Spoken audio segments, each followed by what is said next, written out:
All right, we'll get LinkedIn in here.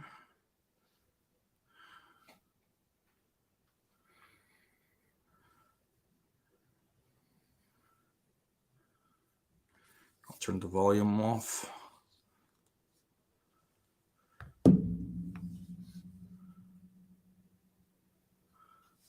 All right, we got Garen in here. Garen is Garen. A great person. He's actually making things happen too, man. I know Garen well. He's an inspiration in a suit. Yeah, he is. He is definitely. I'm gonna figure out how to share my screen. Here you go. And I'm gonna share this one here. And what I'm gonna do. Well, I can see it, so hopefully people outside the studio can as well. All right. So first of all, I want to thank you, Larry, for updating the presentation. I basically got the structure, but you looked at it as, oh yeah, I know how to fill this thing out, and you filled We it out love pretty Canva. quickly. We use Canva all the time, so I love that you did it in there. It's great. Yeah, I wasn't sure if that link was going to work, but technology is a bit more advanced. We also have a Alicia out here. Another All right, friend. awesome. You can see the presentation there. All right. So this slide here, Larry has been getting in shape. So he's dropped some weight and he got a nice suit there, his in a very good tan. Yeah. But so this conversation is really wrapped around Larry and solopreneurship. And he said, Troy, you're a solopreneur and you're doing A, B, and C. And I haven't even heard that term before. And I don't think the word was invented before 2019. And now it's a huge awakening. And so I'm pretty excited because we always had the idea of having a small business and going to the $1 million goal. And a lot of times we forget that we're not keeping that $1 million. So many times if you're making $1 million or you hit that goal, you end up only paying yourself a salary. And solopreneurship is it's a little bit different. And I'm not going to talk too much about it. And this is a picture of not Larry. And for this presentation, we have a couple of bullet points we're going to touch on. And if we don't, please raise your hand and let us know that we need to address a couple of your questions. So we are about 10 seconds behind because we're running Restream. Now, the first section is really going to be talking about Larry Kaul, how our relationship is, how we met each other, what he's doing, some of his programs, and why he's so passionate about it. The other thing is to really understand what solopreneurship is and how's it different than being just a regular entrepreneur. Now, and then how can solopreneurship support your lifestyle and without sacrificing your happiness? So during the pandemic times, we kind of figure out we kind of want to be more interconnected with individuals. We want to find a level of happiness within our lives. A lot of people are going the solopreneur route, but they really don't know how to get there. They want to find that level of happiness. And the fourth bullet point is talking about money. What's normal? What should our targets be? And this may be an open-ended conversation because there's different opinions on that. But I definitely have my own opinions on what I would feel comfortable on, depending on, it all depends on your situation. And then there's step-by-step kind of structural setup on solopreneurship and what the benefits are. And then again, Larry would talk about some of the key factors. Now, this Larry guy, I wrote this information, he rewrote it. But Larry, can you tell me a little bit about what you do and how you do it, and just a little bit of information about our relationship and that sort of thing? Yeah. First, thanks, Troy, for the opportunity. Like you said, we've known each other for a few years, and I've always felt like since I met you, we're fellow travelers in the sense that we're trying to innovate, we're trying to do something different, and we've made the extra effort to form communities and add value back into the marketplace. And I've always felt like, as we were first getting to know each other and kind of coming in and out of each other's communities, which is kind of how that whole thing started with us, that we had this philosophy of abundance and kind of giving to the marketplace. So it wasn't just about getting an immediate sale; it was about building a platform for the future. So that's kind of how I see you as one of those people, and I I try to surround appreciate that. myself with Thank you. people like Thank you. that. Yeah. I think having a great foundation allows you to kind of move towards success. And success does not always mean money. It just means a lot of times peace of mind, and stability. Yeah, it's a big part of it. I'd like to explain kind of what a solopreneur is and what it isn't first. I think that's a good starting point. I think the word's really misunderstood because the literal translation is an entrepreneur is working on their own, and Mhm. I don't think it's right at all. And how do I know this? I've been around a thousand plus people over the last couple of years who fit into this category. I've run an event. We've had over 100 guest speakers. We've had 1,000 plus people come through. I've had hundreds of conversations with people, and I have an interview approach when I'm talking to people, and I pull all that information into a database so I can get a sense of kind of who are you and what are you doing? What do you want? What's blocking you from getting there? What kinds of experiences are you having? So I'm taking a lot of this from all that information. So it's not just my own opinion. Now I understand everybody's going to have a point of view on it, but I'm Mhm. basing this on what people have told me, basically. So the difference fundamentally between, so if you think about an entrepreneur first, there's two types of entrepreneurs to me. There's professional entrepreneurs and amateur entrepreneurs. I'm not making any judgments on any of these categories. So a professional entrepreneur is a career path. So the Mhm. idea is, I got my education in being an entrepreneur. Now I've got my supporting network, which could be an incubator, it could be a group I'm in, some kind of a structured program or system that I end up in. So there's this whole ecosystem economy around Mhm. supporting entrepreneurs. Well, why am I doing this then? It's usually because somebody's got some vision that they think will work for them in the business world and provide a big financial exit at some point. So how do Mhm. you do that? Well, you got to prove out the concept, you build your minimal viable product, you build Mhm. an executive team, you get rounds of funding at different levels. At some point, typically on the entrepreneur side, you're giving up control of the company to investors, and the product is outside of you. It's external to who you are. Mhm. That requires a totally different approach. So that's the professional entrepreneur. The amateur entrepreneur, I think, are closer to solopreneurs and freelancers. Mhm. Freelancer is very different from solopreneur too. And the amateur entrepreneurs, I think, are really looking for money. They're trying to figure out, what can I put together that will provide me enough income to make a killing? Um, and that mentality is also well served in the marketplace. So you've got a lot of people with the, how to build $100 grand a year or a month in passive income people. You've got Mhm. the, let me do this in real estate. Let me do these funnels. Let me do all this kind of stuff. So teaching amateur entrepreneurs how to do that.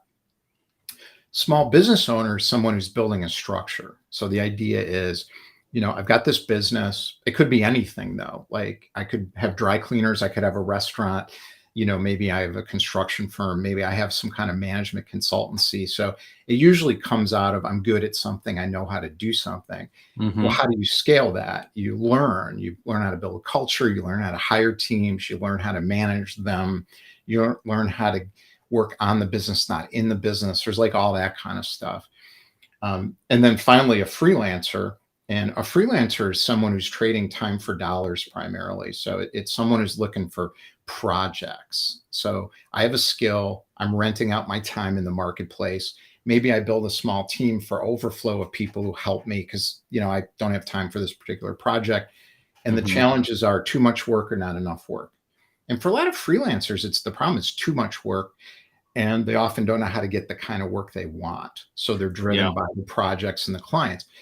So, okay, so that's a huge setup for the Yeah, that's a lot of information, man. We only had 6 bullets here. So let's go to the solopreneur. So the idea of the solopreneur is I've got a purpose, I've got a passion inside me, I got something I want to bring out into the world. It's a part of me. The product is me in a sense. So I can't separate myself from the product. This is the thing I'm going to do. Like, it's not just the skills I have. It's like, this is what I do. Yeah. And I think that's the major difference that I see between a regular entrepreneur and that flavor of solopreneur. They are, they're the brand more than likely. Whatever they do is what they're known for, and that way they could produce a livelihood, being that thing. Yeah. And then let's get into why does it matter? It matters because the system and infrastructure you build, and you have to have a system and an infrastructure, and most solopreneurs are not good at that. It's got to work for you as a solopreneur, as a very different kind of system and infrastructure than an entrepreneur would need. And part of it is because of what you said. A lot of it is because of what you said, because of the personal nature of it. Some of it's about scalability, because I think solopreneurs can scale, because today you can scale product delivery. So I think a lot of that is based on past success for typical entrepreneurs, and they're taking a step and making it more lean. For example, solopreneurs typically don't have employees. They have relationships, they have contractors, and they have deep relationships, because usually a lot of these solopreneurs have a lot of experience. And usually when they have a lot of experience, they have a very good network. And so they have the connections to get these parts done without the burden of having employees. So when you're talking about scaling, yeah, there is definite scaling. One thing that solopreneurs, I think they have to be careful about is trading hours for dollars. Yep. Reducing the amount of hours they can work, and then having their teams that they're working with, their SOPs, in order to fulfill a lot of these tasks that are better served with other individuals. And that way, that's one way to scale. But typically, and most solopreneurs, and correct me if I'm wrong, Larry, they're targeting a certain dollar amount for what they consider to be their happiness. Would that be correct to say? Yeah. So let's back up a little bit on that too, because this idea of support your lifestyle without sacrificing your happiness is important too. Most entrepreneurs that I meet will grind away. They'll work the 70, 80 hours a week. And I don't know if it's an age difference sometimes. I can't really explain. I'm not an expert in entrepreneurs. I haven't talked to 800 entrepreneurs like I have with solopreneurs. Although I do know a lot about it, and I'm on my 4th company. So I've been pretty involved in the entrepreneurial world too. But I think a lot of entrepreneurs like it will grind away. They'll make those sacrifices. The solopreneurs I find are kind of pushing past 40 and up, 40, 50, 60, whatever. And there's this idea of happiness that's important. And we call them the happiness keys. And there's 5 of them. And you got to write them down, and you got to bullet point them so you really understand them. So the 5 keys are income. That is, how much money do I have to make to support the lifestyle that I need? Second is security. So if I need to chase clients to support that lifestyle, and I have a feast or famine cycle, because I have to do all the work, I have no kind of sales or marketing machine that runs for me, and I have no leverage about how I deliver the services. You don't get a lot of security even when you have phenomenal months. Yeah, that's more of a shotgun approach. It is. And security is built by oversubscribing your offering. So you've built enough of a presence in the market where you can raise your prices, deliver at some kind of a systematic scale but at high quality still. And there's different ways to do that, depending on what you want. But with oversubscription, that's security. So you're not chasing your next client. They're kind of around you already because you've built the free event, you've built the free workshop, you've given into the community, you've gotten known, built your personal brand, which allows you to do that. And then the third one is purpose. I have not yet met somebody in the solopreneur category that can't, even if they don't know how to do it well or clear on it yet, can articulate some kind of a purpose, passion, meaning, purpose, vision, mission. You know, why are you really doing personal. this? Yeah. Why are you doing this? And they tell me, and you know what it usually is? It's like, I had this problem and I fixed it, and that's now my company. And I'm trying to figure out how to make enough money to cover my lifestyle, and I'm trying to feel secure with it, because lack of security has a negative impact on family, which is another happiness key. Negative factor in your whole life. Big time. Not just your family. It's you. I always think that what affects you should be fixed first. If you say, "Oh, take care of this, this, and this," and it's like, when you're on an airplane and they instruct you, well, if an emergency happens, please put the mask on your face first, and then do the kids later.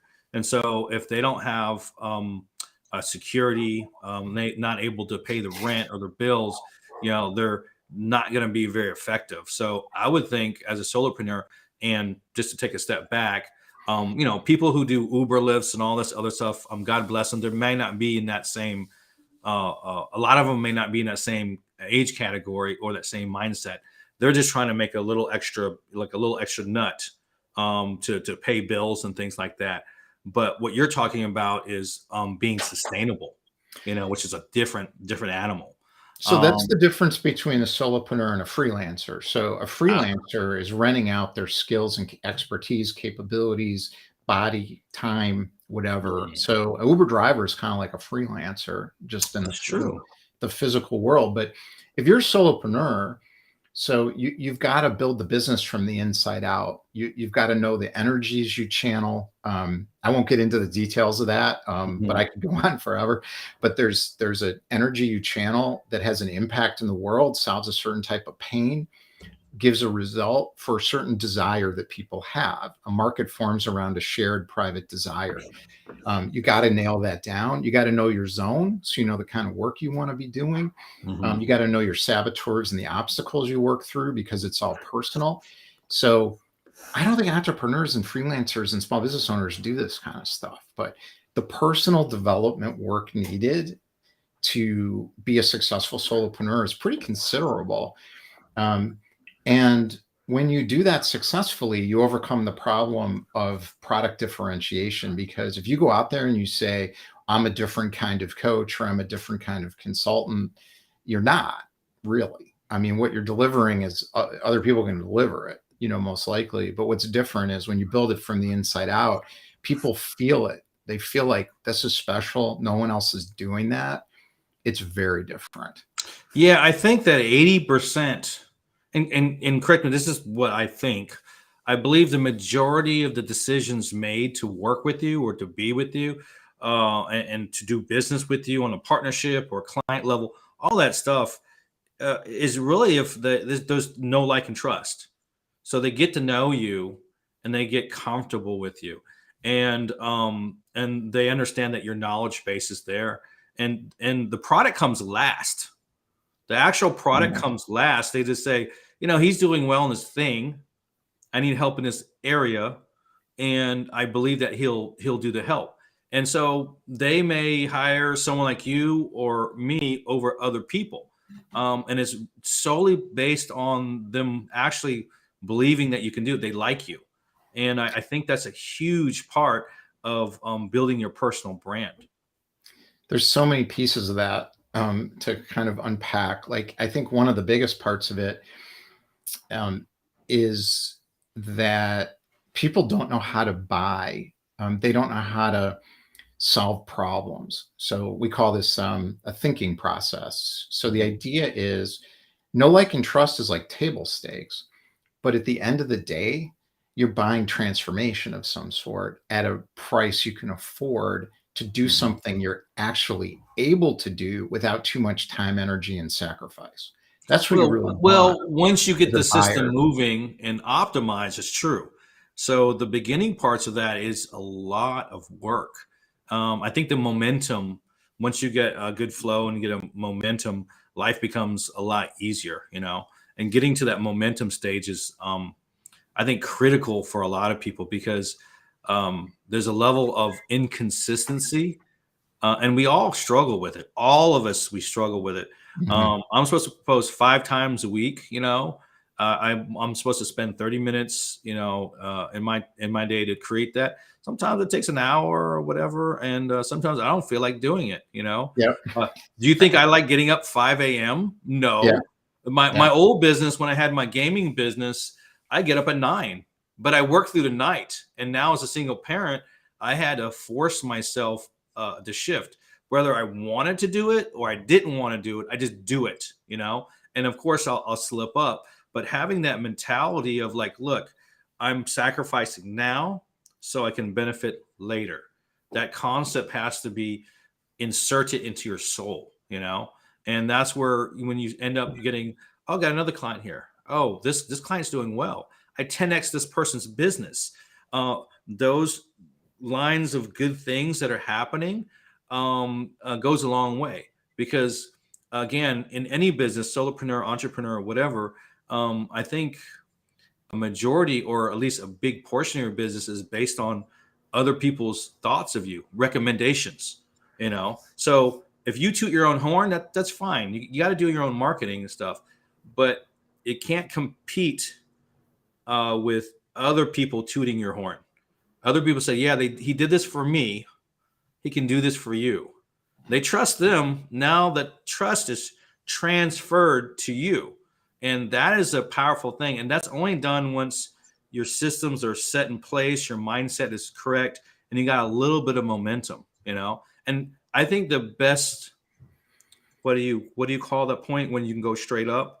The best point um, in your solopreneurship where you can excel quite quickly is when you're doing enough business, you have enough customers satisfied, and you have enough bills paid.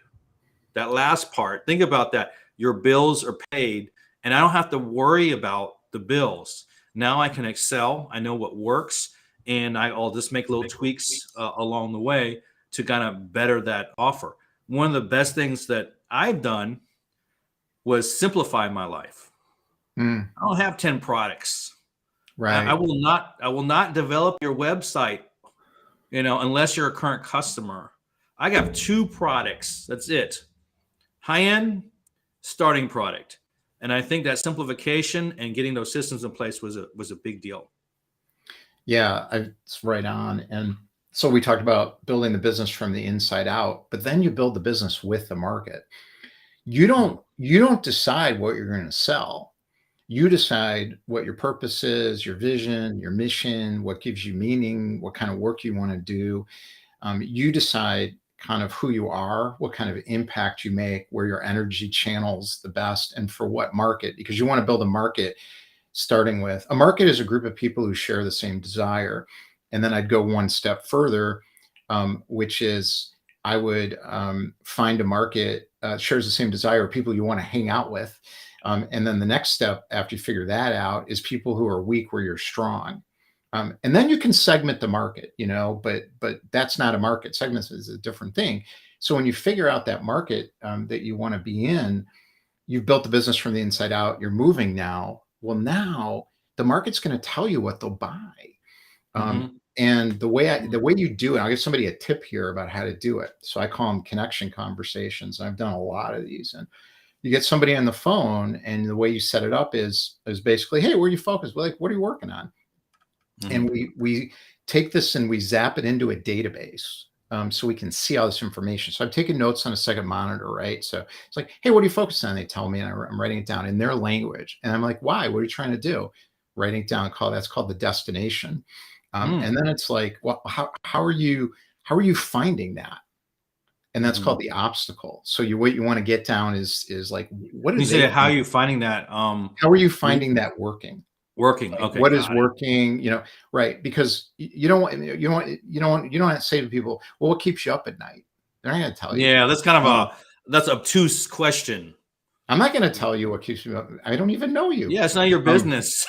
but you can a good journalist, it's journalistic energy, basically. Yeah, You're channeling a good journalist, you're and a good yeah. interviewer, Well, right? that's You're a getting very to the heart of systematic it. way of doing it. It's similar to what I do. I'm a little simpler. And when I schedule a 15-minute meeting, right? All I want to know is get to know them, and they'll tell me their immediate pain. Like, so what do you got going on? And it's kind of the same question. And my only goal, I have only one goal, to help that individual lessen the pain. That's it. Not their business, not um their contractors or this other group, just their immediate pain, whatever it is, right? And if I can solve it, I'll just tell them how to fix it. Because when you're doing business with someone, they don't only have one pain; they have one immediate pain. They have Mhm. all these pains behind it, and if they fix that one thing, you've upped the trust factor. And it's like, oh, and they look to the left and right, and they say, wow, I'm gonna get Troy to fix these other 20 things because they don't want to do it. It's a lot of work. It was a bit of work getting this first thing done. So Mhm. if I helped them, there's a possibility of getting a client. Or you just put out good energy in the universe because maybe they didn't have the money to begin with, or they're just not ready for you, or for whatever reason. And the third is actually really important as well. You have a card you can pull, and that card is: can you send me a recommendation? Did this help you? Yes, it did help you. Can you send me a recommendation to run an introduction to someone that I could help? And you can actually pull that card. They'll send you a recommendation of someone, and then getting recommended, your possibility of closing a deal goes much higher. And you have to think along those lines, like, okay, how can I help people, but at the same time help myself? And the answer to that is just being a good person. Yeah, it People, helps. yeah, I mean, someone says, Troy, you're helping a lot of people, and even if I was a jerk, financially and in business sense, it would make sense for me to help someone. And a lot of people don't get that. And so that's one thing I think is very similar to what you're saying. I like what you're saying because it's very systematic. Well, there's a few pieces of it. Like, one piece is just connecting with the person, building a relationship. Mhm. So that's important. The second piece is creating a sales opportunity if it exists, and they usually kind of tell you, because they'll say, "Oh, I'm Yeah. really struggling with this." Like, people lean into that, right? The third thing is market intel. So you want to be an expert in the beliefs, the desires, the interests, the habits, the experiences, the purchasing patterns, the motivators, all of that stuff of your market, not just in what Mhm. you do, but it's the broader picture of the marketplace. And as you do that, you build the product and the offer. Product and offer are two separate things. So the product is what you're delivering. The offer is how you're organizing and packaging it in such a way that people can't compare it to anybody else's offer. So you're bundling these things together, so it seems really, really different. I only have one offer. Like you said, simplification is so important. And in packaging that offer and figuring out how to deliver it, the people told me what they needed. They also told me what they Mhm. wanted. So it was kind of both. So you got to deal with want Are, and are you need. constantly like tweaking it though? Because Well, the what we're first doing group is may need something different than the second group, or as the group is growing, or as it develops. I think that I look at the market as my particular desire group, based on what archetype that I channel, the energy that I channel, Hmm. desires mastery and are Hmm. willing to take risks. So I Hmm. would call them they lead into that high achievement area where they're kind of really frustrated when they're not successful. And it's Hmm. hard for them to live in that. And the reason is that the pain and the fear they're dealing with is a feeling of being stuck or powerless. Like, they can't tolerate being in that stuck space. That's Some a people very can tolerate it human for thing. That's a years. very human thing, though. Well, it's Yeah. not for everybody. There's certain people where, they really are willing to get Mhm. out of it. Some people aren't willing to get out of it. They want somebody to save them. I'm talking about people who Oh, okay. they So you're want a talking about trajectory. the top slice of go-getters. For It's example, if I look at the market, it's not necessarily the top slice of go-getters. It's people who have some driving motivation, even if they only want 5 clients. They don't yeah, necessarily want a 7-figure, 8-figure company. Sometimes they just want to make 10 grand a month and they're happy. But yeah, it's that they're frustrated and they're willing to attain mastery. They want to learn, they want to do it. And mhm, here's the key thing is the outcome they want is achievement. So they want to achieve, they want to get something, they want to get a result. Those kinds of people, to me, is the shared desire in the marketplace, professional solopreneurs, 40 and up, that are mhm. kind of at a point where it's like, I want to make the income. I'm struggling with income. And I know 80% of them are struggling with income because we've figured Oh, that out with easy. these Yeah, surveys, easy. at least 80. Yeah, But it's probably a I'm little not going to higher. work 80 hours a week prospecting to solve the income problem. So it's like, Yeah. all right. So we learned we need a support system. We had to develop, we call it the solopreneur support system. We had to develop a support system to provide the comprehensive solution, and then groups that includes a lot of personal development, kind of how do you work stuff, thinking processes about how not to make reactive decisions, understand root causes, plan actions, daily action planning where you know what to do every day, So you're not pre-plan just path forward. reactionary. Yeah, Right. you're So proactionary, I proaction. didn't know this until Mhm, I did all those conversations because the market told me and mhm. I watched. So I didn't take market research and say, oh, I'm going to buy what they tell me. I'm not going to make what they told me to make. Yeah. I figured out who are they? What's their desire? What's blocking them as a group? Mhm. What are they trying to achieve? And I only want to serve those people because I don't want to be Yeah. making all these different companies and products. Yeah, you don't One want all this system. ancillary stuff that's gonna distract you. So you're Right. creating a product or process or whatever it is that you want to call it, that achieves their goals. That's it.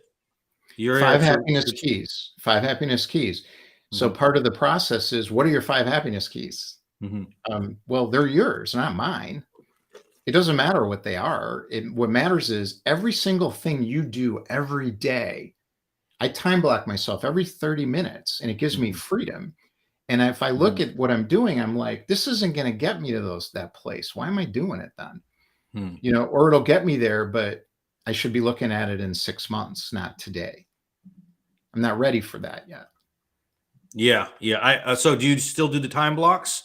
Always. And I miss them. I blow them off sometimes, but I know what I'm Yeah, I doing with have this that. little thing here I got that will adjust the time for my time blocks, and um I like it. I would never buy anything off Instagram again though. It takes like a month and a half. I'm like, yes. I'm like, rush order. In like a month, they just take your money and but the item's nice. It's just I was a bit naive because I like all these gadgets and stuff on Instagram. Like, oh, I need that thing, and it takes forever to get. It's I'm so sure you, important. Like the yeah. first thing that I do, we have open office hours. So my partner and I are available 4 hours a day to Mhm, people in our system where we're on a Zoom call. People can come in, say, I'm stuck with this. Can you help me with that, mhm, whatever. And one of the things that we do every time, I say, where are you in the steps? Because we have these steps. And what's your mhm. action plan for today? Do you What do you, find that the certain type of people work better? Because I have two type of clients. I have the super high level clients, and then I have the detailed step by step clients. And I find out that the high level clients do really well because they structure things around them, so they don't need to do certain things, other than the stuff that's really personalized, which I think is great. But I also find that they're the hardest ones to deal with, just because they're like, oh, you tell them more than two things. They're like, oh, it's too much. I can't do that, get frustrated or whatever. You Yeah, know? so we developed so this is exactly what I learned from piloting stuff, and then I'm like, oh my God, this did not work with this person at all. Yeah. And then Dave and my partner and I kind of were like, why didn't that work? So the idea of one thing at a time became really important. Yeah. One Yeah. thing. Well, how do you get to one thing? You figure out what the most impactful obstacle is stopping somebody from getting those happiness keys Right. right now. And that becomes the action. And then you look at the action and you say, if I take that action, what are the consequences of taking that action? Yeah. And then you look ahead and you're like, all right, what do I do today? Yeah. How does it start to remove So, that very so specific again, to repeat obstacle? what you're saying, you take the biggest obstacle or the most first logical obstacle to get to where you're going first, and you take that out. And once that pain is eased, they can go ahead and take on others one at a time. So they take a systematic approach based on what the most important thing that's blocking them or will help them get to their success level. Oh, That's right. Robert Tackett, he's been all over my feeds, man. He uses the Alex Echo Dot. Don't know what that is, but sounds cool. Oh, And it's the Alexa drop-in thing where you got them in multiple rooms. I think, tell me if this is right, Robert, but we have one for my daughter and we'll say drop in on Mila, and then it puts it's like an intercom in a way, but you could oh, talk to it and say set a timer for 15 minutes or whatever. oh, that's the problem. I'm an Apple guy, so I'm like on the other side of the evil, You of know, the stuff in there. I put a little module together on time blocking. I got about 6 videos in it from time blocking experts. And what I learned is that it's not about the time blocking. It's about knowing that the thing you're doing has high impact, and Yeah. knowing that the thing you're doing will get you what you want. And then you'll actually do it. You're much more likely to do it. But people are often time blocking without knowing what their thing they're doing is really going to work or not. Yeah, they And don't then know the they go off value of their what they're time block. doing or why. So they're just checking things off their list, in other Right. words, versus Yeah. getting stuff done. So it's like running on a treadmill. You're not I don't really even getting have a anywhere. to-do list anymore. Yeah. Every Well, single I thing goes do work on the off the calendar, calendar. and probably getting off subject with this, but I did want to ask about money. So that's more of a tangible conversation, Mhm, and I know for me, what makes me happy is 20 grand a month, right? mhm. The reason being is my bills are pretty low. I'm a single father. I don't really splurge, but I want to make sure bills are taken care of, and I want to make sure a chunk of money can be reinvested somewhere else where I can get a higher rate of return. Because that's how rich people stay rich. They put their money and they get their 50, 60, 100% return a year, and they make their money work, for them. And so if I had $5,000 or 10,000, whatever it was a month, you could put that away without fear of not able to pay your bills. And so 20,000 is the magic number for me. But what is the typical number for you, or maybe a typical range for the type of solopreneurs that you work with? Well, for me personally, I'm taking passive income from my other company. So I have somebody running my other company, and I take passive monthly income from that. I don't have to work in that company anymore because I set it up in a way where I can have somebody run it for me. I take passive income from that, and then But that's a more of an entrepreneur thing, not a solopreneur, yeah. right? So Hmm. I'm a hybrid. So Hmm. I'm an entrepreneur in the sense that I know how to build, I know how to scale. I know how to build, I know how to get to that 7 figures and up. And I know how to do that. And I know how to build a team, virtual team. I was doing that before people, I was doing that, started doing that 8 years ago, building virtual team. So I get how to do that, but I'm really a solopreneur at heart in the sense Hmm. of the product is something I'm passionate about. That other company didn't have that. This Hmm. one does. Hmm. I'm born to do this thing. I've been Yeah, your practicing for this passion. my Yeah, entire you're life. passionate. It makes you happy. It's It makes part me of your happy. it's part of your happiness. It's Yeah, part it's of part. me. Hmm. But I would not be happy with this if this didn't scale at, an 80% profit margin without a Yeah, whole yeah, team. yeah. So, Troy, the way I did it, I have a partner who's another solopreneur. We're Mhm. partners, and we know how to build a remote support teams of Mhm. people who aren't working for us. And Mhm. that's how I'm going to do it. Mhm. You know, That's the way to so do most of these things. You still have to do some of the face works, I call. You have to do personalization and personal engagement. But if you don't have to do the rest of the business, you're that's 80% of you're only doing 10, 15, 20% of the work, and 80% is farmed out, or it could be well, 10, 90, but you get what I'm saying. yeah, let's talk about that a little bit. That's kind of Yeah, let's important. talk about So process. yeah, Let me share my screen real yeah, go quick ahead. and get to that.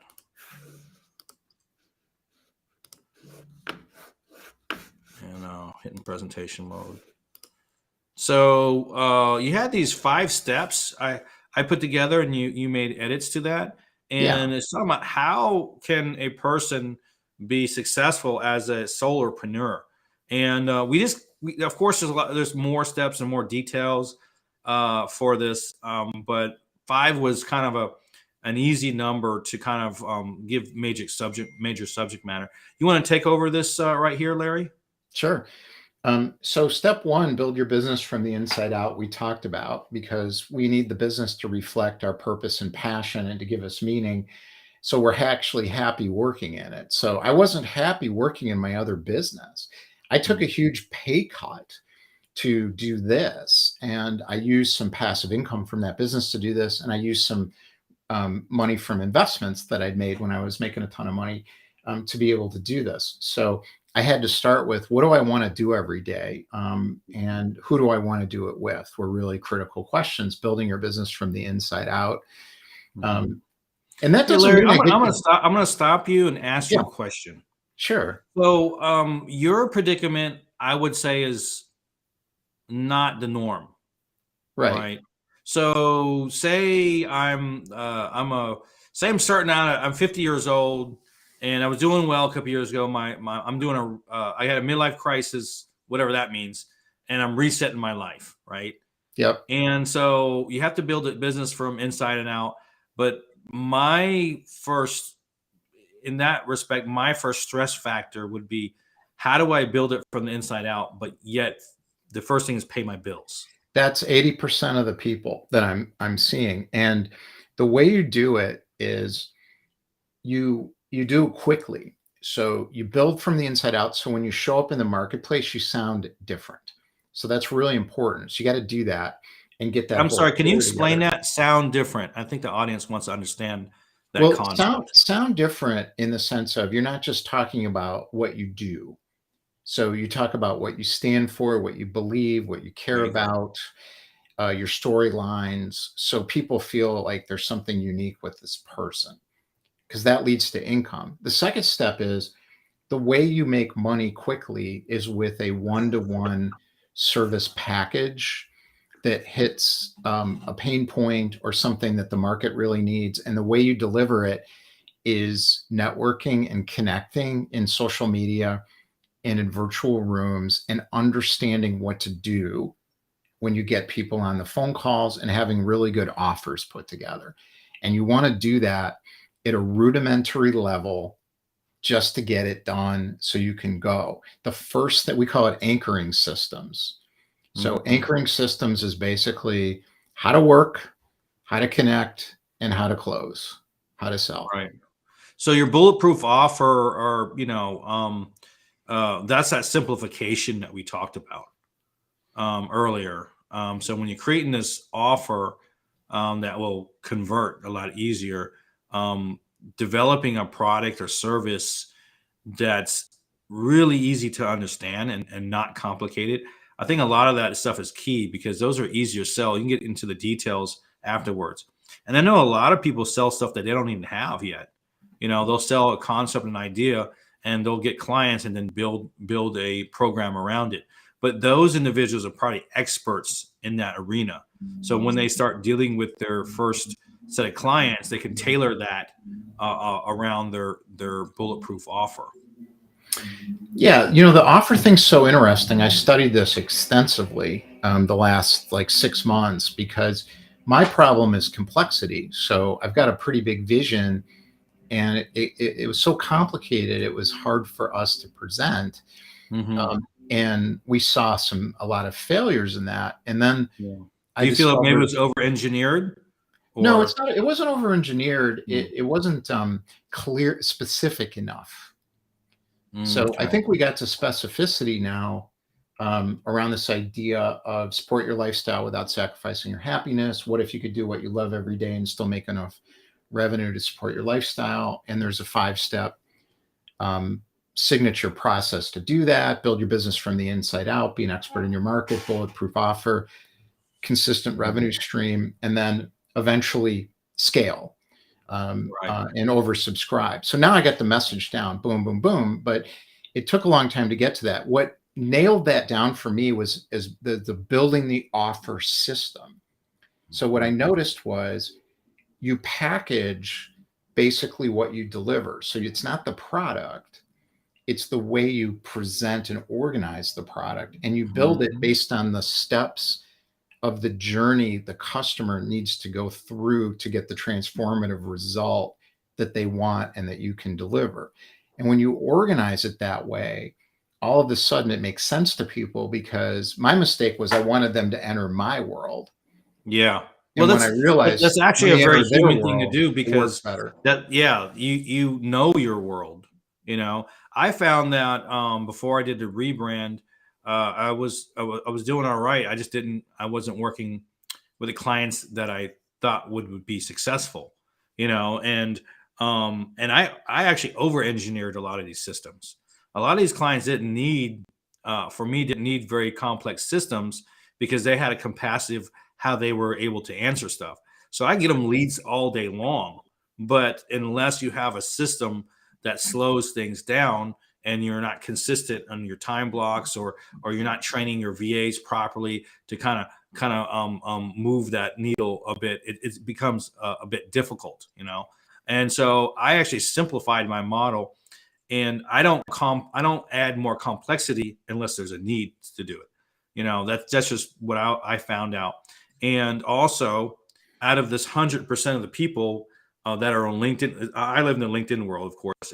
There's different platforms and all that stuff, but within the LinkedIn world, there's 800 million people that are members. Half of them are active daily, but Mm, how many people are you going to really work with? right.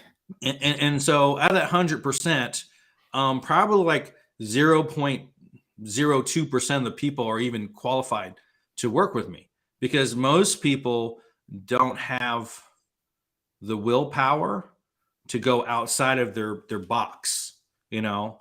So a lot of people are employee type of individuals, which is fine. I know some employees that make a lot of money, you know, but if they go outside of that box, it requires a different set of beliefs and thinking, thought processes, and to do actions you're not typically used to do, you know. And so systems that I have work really well, but they only work well if that person is qualified. I'm sure it's the same thing with you. You nailed it. And we started here, I think. So the idea of when you build your company from the inside out, you figure out a desire in the market that you can impact with an innate energy you're born with. There's a Mm, process to get to that you naturally channel when you're your authentic self. And then you figure out how to do that with confidence. And then when you start doing that, you're attracting the right people. mhm. And for us, we say this in our marketing system. So we have a funnel before our workshop that is going live pretty soon. We made some changes to it, and there's a line in here: are you willing to get out of your own head and be open to some radical change? We're telling people up front, you got to get on your out. You got to get out of your own head, Mhm. and you've got to be willing to change. Now, there's people who are like, I'm not. Yeah. Well, I can't help them. Yeah. It won't work. Yeah. You have to stand by your principles, and if someone is not working, I did a post the other day, talked about so you want to fire your client. You know what I Yeah, mean? I saw that one. And Commented on that because I fired 2 clients, not with this company, but the other company. yeah, and it's not like Yeah. it's not being mean, but and the client could be a great person. They That was may not a be hundred your thousand person. dollar hit. That was $100,000 hit, Yeah, long that's a term. bit painful. I don't It know. was pretty That's, it was really painful, and it was, 5% of the income of the company or yeah, 7% of the income or something, and, I asked the group, I said, "What would happen if this guy's gone?" And they're like, "We will do so much better, and we'll sign another client, like, right away because we can't deal with him anymore." I yeah, was like, "Is it really that bad?" yeah, Because, when yeah, you're running the company, you don't know what's going on all the time. yeah, So yeah. I Because asked, it and becomes they're its like, own "Can you entity. fire him?" So I did. Yeah. Yeah. Oh, Austin, if you're listening, if you could go ahead and put Larry's link for his profile here, it'd be great. And then you can put mine afterwards, just in case people want to get in contact with Larry specifically.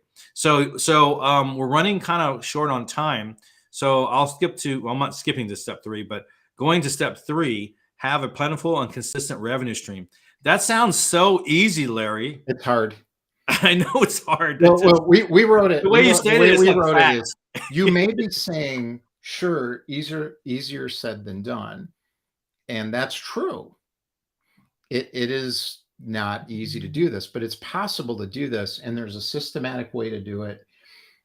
And it starts with calm down, lower the temperature, don't be reactive. That's like step one. And then Mhm. it's like, who are you? How do you make that unique? How do you create an offer out of that? How do you understand what offer is actually going to work in your particular marketplace? And then you got to get 15, 20, 25 meetings a week. I've done it. Been Mhm. doing it for a year and a half. Mhm. I'm slowing that down a little bit, looking more for strategic partners, but I was doing a lot of those meetings. And when you do Yeah. those meetings, if you do them the right way and you have the right offer, you're going to close some business, but you got to time block it. You got to be on it. Well, also, You know? one thing, and I struggle with sometimes, is that you want to help a lot of people, but you're limited on time. So you have to have some kind of vetting process. So you're having more meetings that are moving in a positive direction versus spinning your wheels. I think that's a big issue that a lot of people are having, and part of the secret is to network up. You know, Network and up. Yeah. yeah, definitely network up, and what that means is be part of these groups that have bigger players. Because if someone's making a lot of money, spending money is a how do you say, it's a matter of perspective. You know, it's different than saying, oh, this entrepreneur or solopreneur needs my help, but they're absolutely broke, and it's hard to you to, you can help them and give them guidance, and then show them where the courses are and things like that, but you don't want to invest a lot of time on that, because then you're taking away profit away from you. So there has to be a balance, is how can I give, to the audience, and how do I give to individuals, but also how do I get those clients that actually pay, and they actually pay well, and they take that same advice, and they're able to be successful in what they do. Excuse me. Yeah. And I think you've got to understand really granularly who they are and what does that look like and how do they speak. So you kind of know it when you see it. And then I have another kind of system around the sort of, we call it reality based thinking. There's kind of 5 steps to it. I have a system for everything, right? You do too, I think. Yeah, Um, too many and systems. and well, you need them though, right? It's just Yeah, that's true. It's true. my But problem when, was when when you verbalize them all at once, it's I like a talked lot of about the system. information. Yeah, I talked about the systems too much instead of what they do. And this piece of it around suspending judgment is really important, because there's been a lot of times where I'm like, oh my God, this person doesn't have any money. But it wasn't that. It was that they hadn't seen value yet. And the minute they saw value, they were ready, and could afford it because they did have money, but I didn't realize. I Um, think you and I are talking about two different people, though. in There, what there, sense? there's a lot. The majority of the people that want to do something have very little, say, marketing or learning money available to scale their business, and so they're not at the stage where they could potentially, regardless if they believe you or not. You're talking about the people that they have a budget, but they don't have two budgets or three budgets. They got one budget What I'm saying, for the Troy, right though, person. is you don't know often who those people are. That's so there is the way I filter it is we do free events. Mm-hmm. So people have an opportunity to opt in based on knowing what the cost is. You know, that there's some cost to doing it, but I'll give you plenty of stuff for free if you want to keep coming and you can't pay or don't want to pay. That's Right, fine. right. You We're know, definitely in agreement with that. I mean, and you're talking about systems. There are always systems in place. You need an email system. Oh, by the way, if a lot of people need help with their email, and they forget that 40% a lot of the emails don't even make it to the main inbox and stuff. right. And I'm actually lucky enough to work with Ed, and he does a lot of email systems. I'll stand, if you can, put Ed's information there as well. If people are having problems building email systems, he's a great person to know as well. And he actually supports this show with the email list there. So moving on to step 4, and of course, sorry to push you, Larry. This is a great conversation, and I don't mean to rush anything, but I know that a lot of people will be dropping off at the top of the hour. But step 4, you're talking about limiting your hats to the ones only that you can wear. That totally makes sense to me. Would you want to explain that to the audience, though? So the idea is kind of counterintuitive in a way. And the way I would think about it is what's your zone? What's your zone? So everybody's got a zone. There's 12 of them, or let's say 12 of them, 10 of them. And the primary is the thing you really would do all the time if you had a choice. So Mm-hmm. for me, I just want to learn about stuff. You know, for other people, it's I want to build things. For others, it's I want to help people. Oh, Um, I was thinking along the lines of in your business, well, you I'm have. getting there. I'm getting there. Oh, okay. So when Sorry. you know that, you know what are the hats you want to do. Mm, The second thing is you have to know the obstacles you need to overcome and what you have to do to overcome those obstacles. And those are often the things you don't want to do. Now, there's certain things only you can do. So we have a support system, but we can't get on the phone and help people close business. We can give them yeah. systems to close business. We can help them understand how to close business. We can debrief calls, Hmm. but they're the ones. So you got to build that mindset and understand the skill of closing business. You also have to be the one that does those calls with people where you're connecting and networking and stuff. Like, you know, I know there's people you can hire to network for you, but that's unlikely with the kind of market I'm serving, at least that's going to make sense. Yeah, it's a huge dollar. If you hire a remote sales team, they typically a fractional sales team, they typically cost about 10K a month. My other company is a fractional sales team and we cost 10K a month. Oh, So okay, there you go. that's exactly right. I'm totally right. You know, You're right. Yeah, and not all the people you're right have an on. extra 10 grand in their pocket, and so they have to learn how to Yeah. sell. And do you feel like the sales meetings work better if they're on with pairs of people? For example, if you're supporting them in this endeavor, do you sit with the meetings with them, or? I I think it would be a good idea. It wouldn't be scalable for me. Yeah. It's not something. Well, I think it's a good idea because there's certain core business skills. You have to know how to work. You have to know how to build resiliency so you're not depressed all the time and you can Hmm. keep moving. Those are core business skills. You've Yeah. got to understand how to communicate in a way where people can feel compelled and understand what you do. And there's a Hmm. personal branding component around that. You're the only one. You're the only one who can be Yeah. an expert in your market. You can't outsource that to a marketing person or a branding person. You're the one who's got to be the expert in your market. That's just a core skill. You have to know how to connect with people, and you have to know how to close business. Now, the underlying infrastructure and support system to do that is where we play. Yeah. But we're kind of You make saying, it, you make those tasks easier, or you take other tasks away yeah, where they can just concentrate on those particular items. For example, outsourcing content. I just saw a post today on it, and I noticed that I create my own content for myself most of the time, and I get 3 to 4 times more engagement versus if I hired out. However, there's the other side of that coin where you can hire out, but the ones that are really good and they're really close to you and they're your shadow and they understand your business, they cost a lot more. So do I want to mm, go ahead and create my own content, or do I want to pay $6,000 a month, for someone else to produce my content? And even when they produce it, they're not hitting the mark.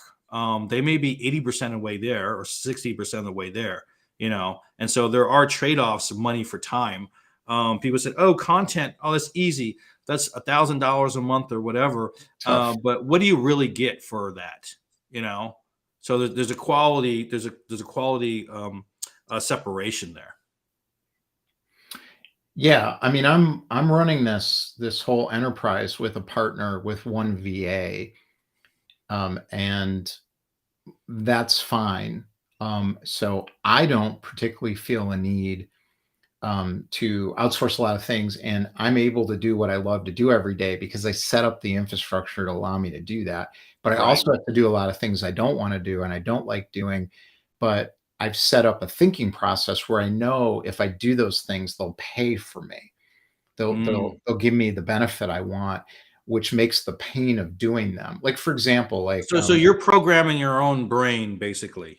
you're programming your own brain. I think that's Yeah. the key to life, frankly, is that's the underlying skill Well, that, you're doing it consciously yeah, doing that it way. It's a consciously. big difference. We're always Yeah, programming our own brain, but most of the time we're doing it unconsciously. We're not really doing it purposefully, correct. and And then that's you're programming negative thinking then and negative yeah. You behaviors do it and on if you do yeah. things on purpose, you're gonna head in a Mhm. direction. Even if you're in a bad spot, you'll see the silver lining.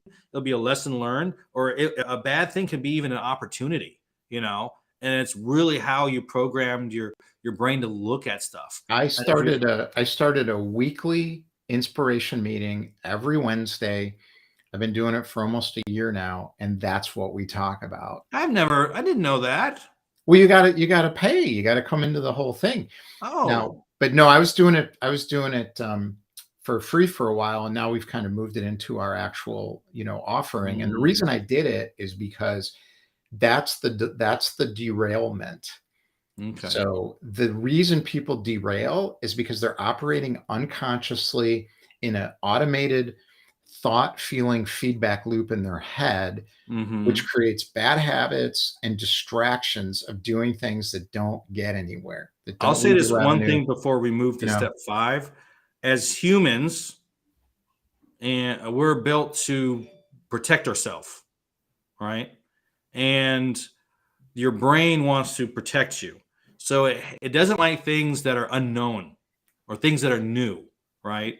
And you have to train your brain out of that in order to become successful. If your brain just wants to, your body wants to keep you safe, and Right. that safety prevents you from being successful a lot of times. We don't have wild cats chasing us all the time. Saber-tooth tigers, hunting us down and things like that. So we have we have a built-in kind of safety feature that really affects us just being successful in life. Now, step 5 is create scarcity and start choosing your clients. I like that, creating scarcity. Could you talk a little bit about that, Larry? I think the ultimate game for me, and I think for a lot of other solopreneurs, is to have enough of a presence where you have as many clients as you kind of can handle or want. Want. And and that client load delivers enough income to be where you wanna be.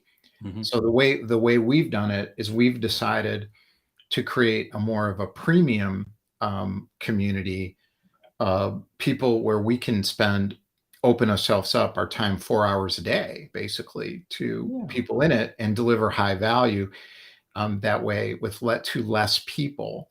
And you can scale and create scarcity if you're selling $100 a month kind of product or $1,000 a month, well, a $1,000 a year product or whatever, if you have a massive social media presence.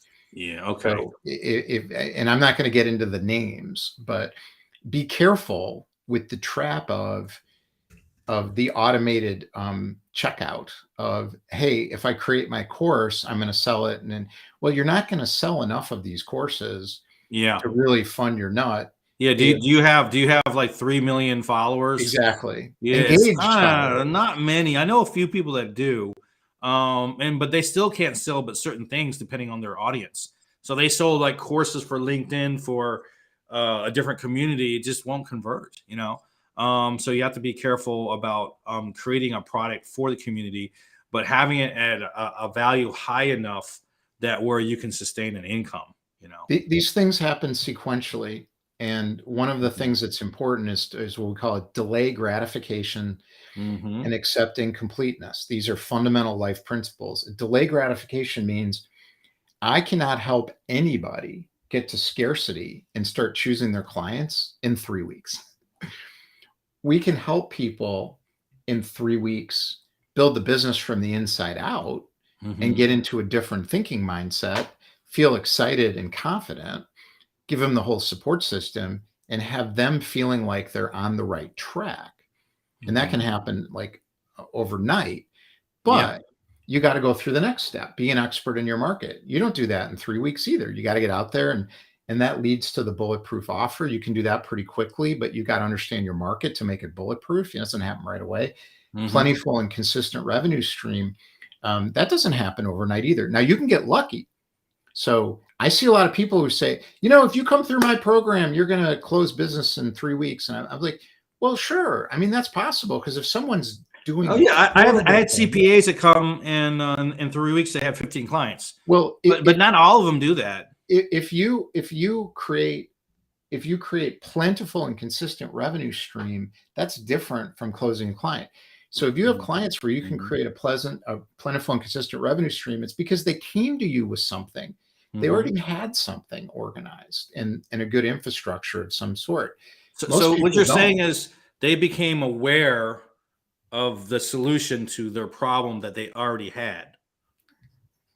Probably. I mean, I don't know what the individual situation is. I think the point to me is expectations and understanding the sequence of things is really important to avoid spinning in circles Mhm. and running from spending money from one resource to another based on Oh how gosh, good yeah, they are at marketing. yeah. I mean, that's the problem. So I That put that this happens. useless slide together. Oh, the Thought we were going to talk entrepreneurial about world. it, but probably won't. As you know, a solopreneur is an entrepreneur, but actually, there's more solopreneurs, and I think this includes the freelance category as well. And Austin, if you can just add the link to that, so they can figure out a little bit more about the entrepreneur world. I won't spend too much time on that, but what I do want to offer or present to everyone is sign up for Larry's free workshop. It sounds like it's a great stepping stone if you want to be that solopreneur and you want to kind of open up these areas in order to be successful. What I would say, just my personal opinion, is that if you're not the person that's willing to kind of do these things, then maybe you shouldn't go. So we always want to work with people that are going to help me get help you get where you need to Well, go. let me put it this way. Feel free to come and hang out if it makes you feel part of a community, or that's fine. But obviously, going further and taking a step after that would not make any sense. But I look at this as an open forum. We give people exposure to what we do. We add a ton of value every week. We take a different topic. This week is around creating a market. It's about understanding the desire principle for market creation, and how to Mhm. do it, and do things inside your market as opposed to building things in a factory or a workshop and then trying to go sell them to somebody. So anybody who wants to get info about that is welcome to come. But like you said, you're probably not a good candidate. You know, Larry, I am much more blunt than you are, so you have definitely smoother edges than I do. Well, I'm serious though. I don't mind hanging out with people who, you know, don't want to change. I don't want to spend one-on-one time. Awesome. I don't want to spend one-on-one time. I want people to be successful, and I want people to show up. Matter of fact, I have my booking link here. I'll stand if anyone who wants to chat with me just on just any kind of LinkedIn process, I'm open for that. You know, just grab 15 minutes. But what I want to do, Larry, is thank you. This information is super valuable, and I think Austin has left the link to my post that has these slides in it as well. And if you want to grab those slides, feel free. And if you have a hard time reaching Larry, reach out to me, and I'll do a group message with him. So I'm gonna jump on his free workshop too. And him and I have been talking about a couple little things. And I'll tell you right now, Larry is very serious about what he's doing, and he's been successful a number of times already. So definitely wouldn't hurt at all to kind of join his workshop to check it out. I'm always into growth. So I think I know a lot, but Larry knows different things than I know. And that's the great thing about partnering. You're working with someone that's not exactly like you. They have some of the same core principles, ideas, and concepts, but they have a knowledge base that may be slightly different in an area that you need to learn. And so I thank you very much, Larry, for joining us. I actually have to leave because I have to pick up my daughter at her bus stop, or I get in trouble. So I gotta go. You know, so it's 10 after the hour. Is there any last words of wisdom, Larry, before I drop off? I think you just kind of said it all. It's like, you got to go pick up your daughter. Well, do you want to work in a company where you can't? You want to work in a company where you can't? You know? Yes, that's absolutely right.